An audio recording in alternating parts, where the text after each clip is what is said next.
ఒకానొక కాలంలో సిందా అనే రాకుమారుడు ఉండేవాడు. అతనికి వేటంటే చాలా ఇష్టం.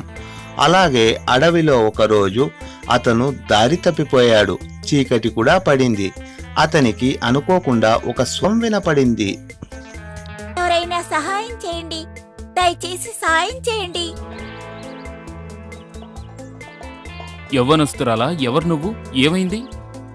నేనొక రాకుమారిని. అడవిలో దారి తప్పిపోయాను.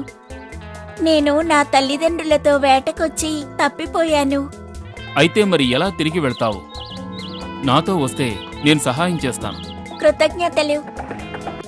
రాకుమారుడు రాకుమార్తె గుర్రం మీద వెళుతుండగా, రాకుమారా, నేను ఆ అందమైన పువ్వులు కోసుకోనా? తప్పకుండా వెళ్ళి తెచ్చుకో.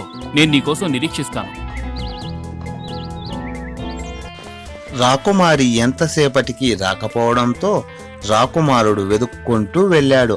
అక్కడ ఆ సంఘటన చూసి ఆశ్చర్యపోయాడు. చూడండి పిల్లలు, ఈ రోజు రాత్రి భోజనానికి మంచి పుష్టిగల రాకుమారుణ్ణి తీసుకొచ్చాను. ఆగండి, అతన్నిక్కడికి తీసుకొస్తాను. ఆమె రాకుమారి కాదు, ఒక రాక్షసి, బ్రహ్మ రాక్షసి అని అతను గుర్తించి మళ్ళీ తన గుర్రం వద్దకు వెళ్లి సైలెంటుగా నిలబడ్డాడు. రాకుమారా, నన్ను క్షమించు, ఆలస్యమైంది. కాదు, ఆలస్యం కాలేదు రాక్షసి.